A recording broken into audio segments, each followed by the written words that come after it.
Question number 6. Juhi sells a washing machine for rupees 13,500. She loses 20% in the bargaining.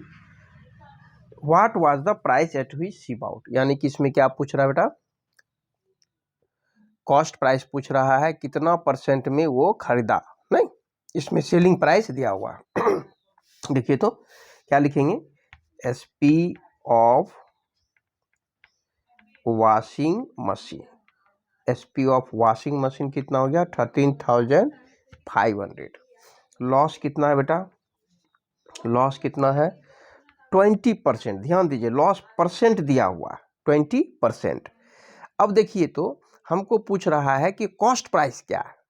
अब इसमें ऐसा question में क्या करें, लिख मान लीजिए let the cost price of washing machine, नहीं मालूम हमको, washing machine is equal to x.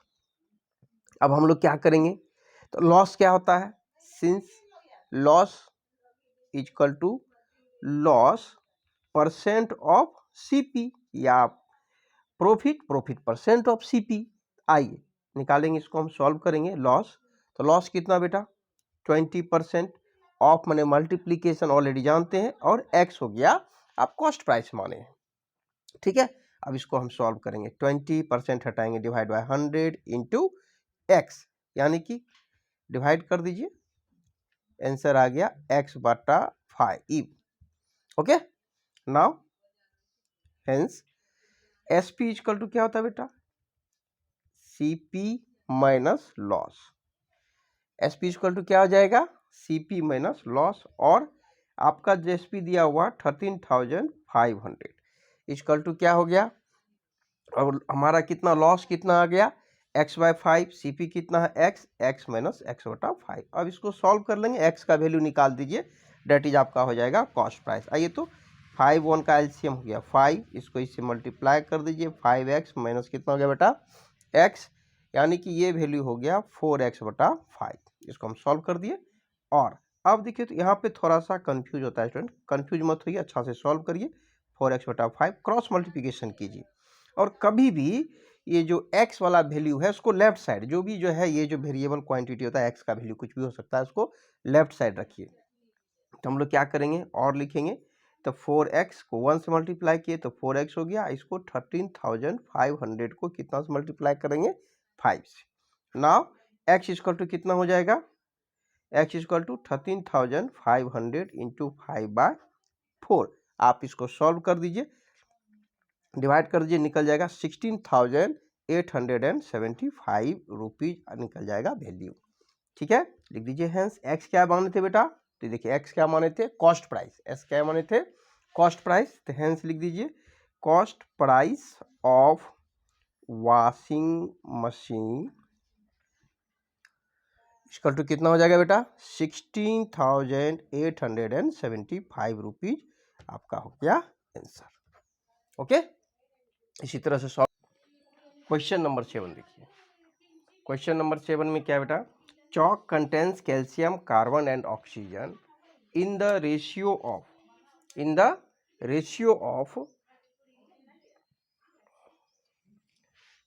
क्या दिया हुआ, देखिए दिख रहा पूरा, इन द रेशियो ऑफ 10:3:12। तो find the percentage of carbon in chalk, पहला क्वेश्चन। दूसरा है if in A stick of chalk carbon is 3 ग्राम, तो what is the wait of chalk in stick. Stick का हमको क्या करना है, चॉक स्टिक का वेट निकालना है। अभी ध्यान दीजिए, नंबर 1 आपको परसेंटेज वाला बताए हुए थे, सेम कुछ भी नहीं करना है, जितना परसेंटेज दिया हुआ आप गिवन रेशियो, सॉल्यूशन लिखिए, गिवन रेशियो क्या है बेटा, और उसको हमको क्या करना है जोड़ लेना है, ऐड कर देना है, कर दिए तो टोटल लिख लीजिए। टोटल पार्ट कितना हो गया अपना 10 + 3 + 12 इक्वल टू कितना हो गया 25। अब हमको किसका पूछ रहा है, ओनली कार्बन का परसेंटेज पूछ रहा है, किसका पूछ रहा है कार्बन का परसेंटेज पूछ रहा है, ठीक है। इसमें देखिए परसेंटेज ऑफ कार्बन कितना पूछ रहा है बेटा, परसेंटेज ऑफ कार्बन निकालिए, परसेंटेज ऑफ कार्बन निकालिए, कितना हो जाएगा बेटा, कार्बन कितना है, तो कैल्शियम कार्बोनेट का फॉर्मूला ध्यान दीजिए CaCO3 होता है, कैल्शियम कार्बोनेट का फॉर्मूला क्या हो गया CaCO3, इसमें कार्बन बीच में है, कार्बन कितना दिया, देखो कैल्शियम कार्बन ऑक्सीजन, ठीक कैल्शियम हो गया, ये कार्बन हो गया ऑक्सीजन, तो कार्बन कितना बेटा 3 और टोटल पार्ट कितना है 25 अब मल्टीप्लाइड बाय 100 काट दीजिए, यानी कि कितना परसेंट निकल गया कार्बन इस प्रकार से, तो 12% निकल गया। ठीक है, अब इसी देखिए यहाँ पे आपको हम बताते हैं साइड में, यदि इसी में अगर आप पूछ दे कैल्शियम का परसेंटेज कितना लिखें, कैल्शियम कितना बेटा 10, तो 10 कैल्शियम का परसेंटेज दे दीजिए इक्वल टू 10 बाय कितना 25 मल्टीप्लाइड बाय 100, देखिए तो कितना हो गया 40% कैल्शियम आ गया। अगर ऑक्सीजन का पूछेगा तो ऑक्सीजन कितना, देखिए 12, तो क्या लिखेंगे ऑक्सीजन परसेंटेज, तो क्या हो गया 12 बाय टोटल कितना 25 मल्टीप्लाइड बाय 100 काट दीजिए, कितना हो गया 48%।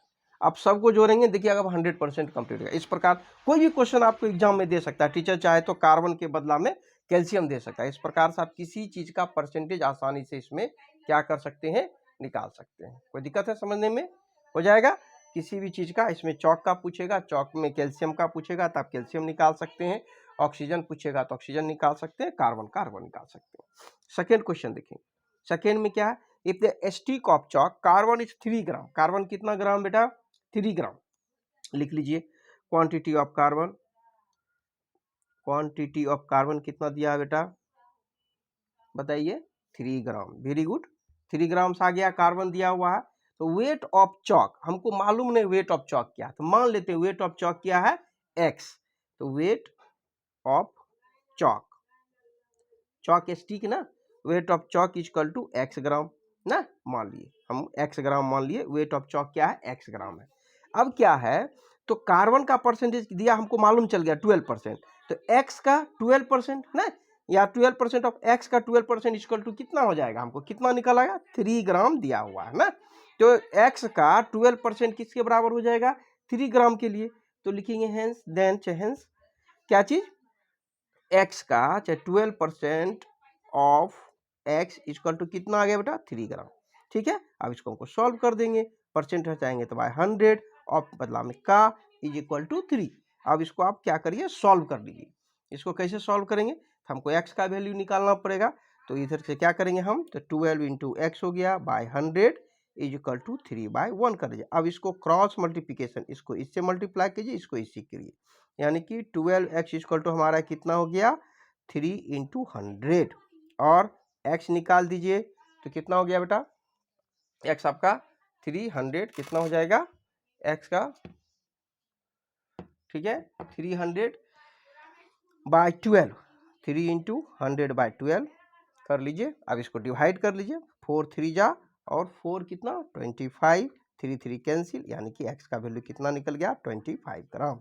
ठीक है, तो आप इसमें क्या लिख देंगे हेंस वेट ऑफ, क्या निकाल देंगे क्या चीज, hence weight of chalk stick, hence weight of, आपको पूछ रहा ना weight of the chalk stick, weight of the chalk stick is equal to कितना बेटा 25 ग्राम आंसर।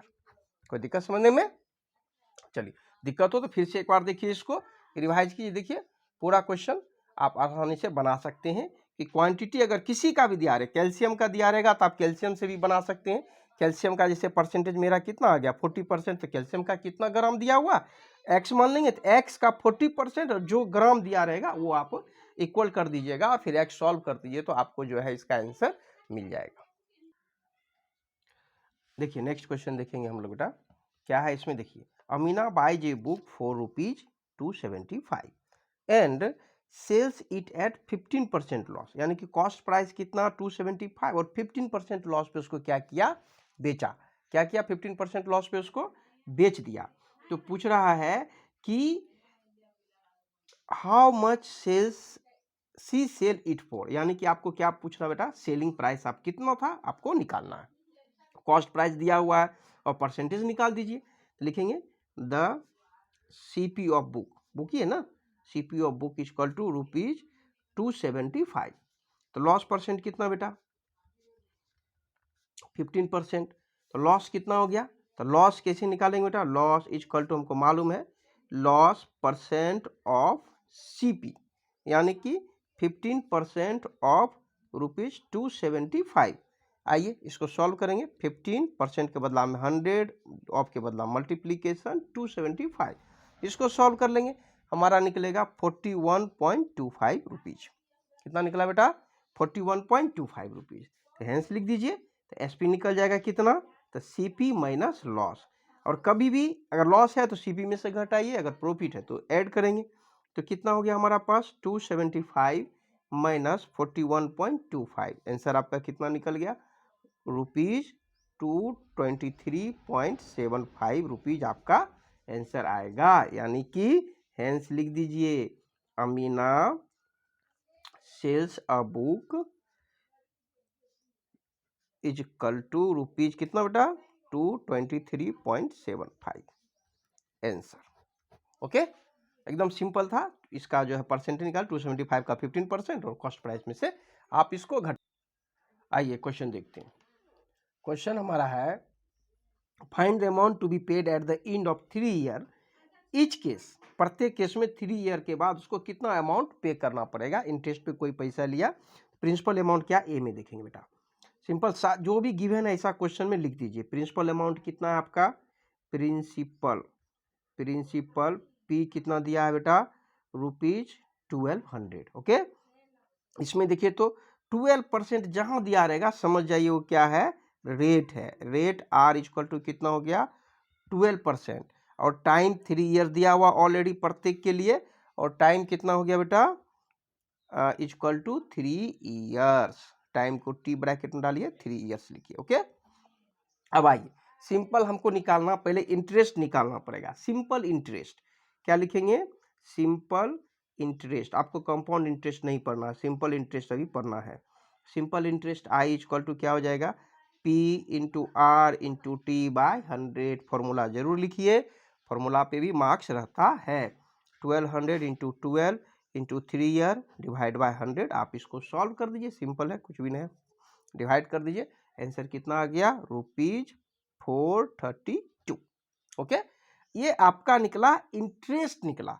अमाउंट कितना पे करेगा? Amount to be paid, amount कितना हो जाएगा बेटा? अमाउंट क्या हो जाएगा?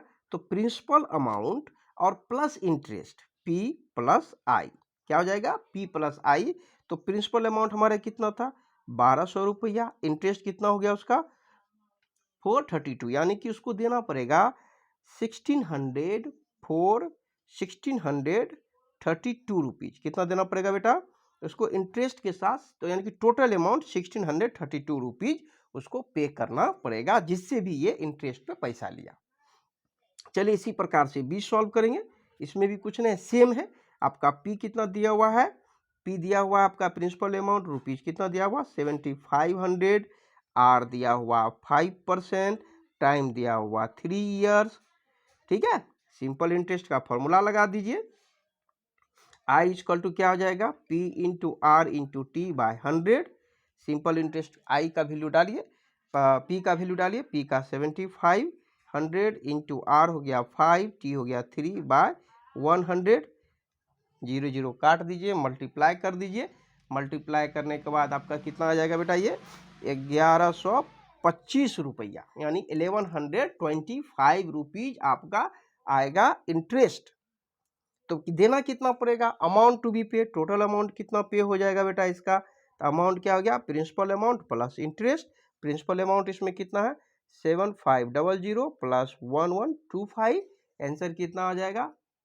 सेम है, उसी तरह से आप इसका आंसर निकाल दीजिए, ऐड कर दीजिए। रुपीज हो गया 8625 rupees.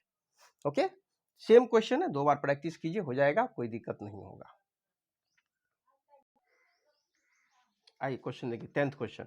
What rate gives rupees 80 as interest on a sum of 56,000 in 2 years. इसमें टाइम कितना दिया बेटा? 2 ईयर्स। आइए क्या क्या देखेंगे।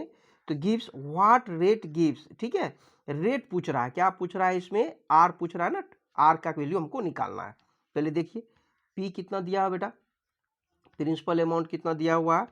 56,000। ओके, सिंपल इंटरेस्ट कितना दिया हुआ है? एस आई लिख दीजिए। Simple S I equal to कितना? रुपीज 280। ओके, टाइम कितना दिया हुआ है? देखिए टी कितना दिया हुआ? 2 ईयर्स। और रेट पूछ रहा है, रेट आर इक्वल टू लिख दीजिए वाट। आर इक्वल टू क्या लिखेंगे? वाट। हमारा फॉर्मूला डाल दीजिए, simple interest I equal to P into R into T by 100। आइए सिंपल इंटरेस्ट आपका क्या दिए, कितना आया बेटा 280 रुपीज। इसका वैल्यू पुटअप कर दीजिए, 280 is equal to principal amount 56,000, rate निकालना है, टाइम कितना है 2/100 हो गया। तो 56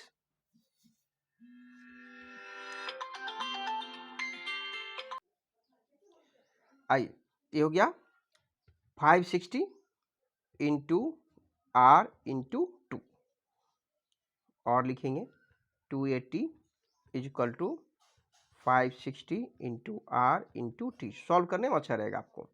हेंस आर इक्वल टू क्या हो जाएगा, ये देखिए सब मल्टीप्लाई उधर आएगा तो क्या हो जाएगा बेटा, डिवाइड हो जाएगा बाय 560 इंटू 2। काट दीजिए 28 दूना कितना हो गया 56, यानी कि 1/4। ये आपका निकला 1 बाय, रेट कितना निकला आपका 1/4%।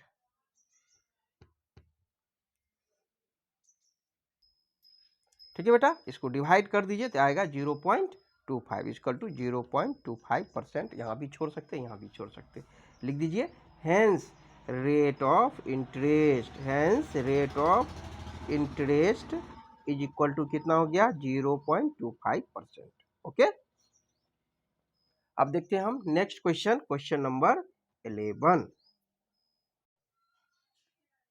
If Meena gives an interest of ₹45 for 1 year, for कितना ईयर बेटा 1 ईयर के लिए दे रहा है, यानी कि टाइम कितना होगा 1 ईयर। ठीक है, eight rate 9% per annum, what is the sum she has borrowed. ठीक है, सम पूछ रहा, टोटल अमाउंट। ठीक है, कितना पूछेगा, वो कितना अमाउंट जो है बोरो किया, कर्ज पे लिया, कितना अमाउंट। आइए तो देखेंगे क्या क्या दिया है बेटा। सिंपल इंटरेस्ट कितना दिया हुआ है ₹45, आर कितना दिया हुआ है 9%। ओके, और इसके बाद टाइम आपका दिया हुआ है, टाइम यानी कि टी 1 ईयर। सिंपल है, हमारा फॉर्मूला लगा देंगे, और P equal to what, principal amount पूछ रहा है क्या वाट, तो एस आई इक्वल टू क्या हो जाएगा P into R into T by 100, और वैल्यू पुटअप करिए 45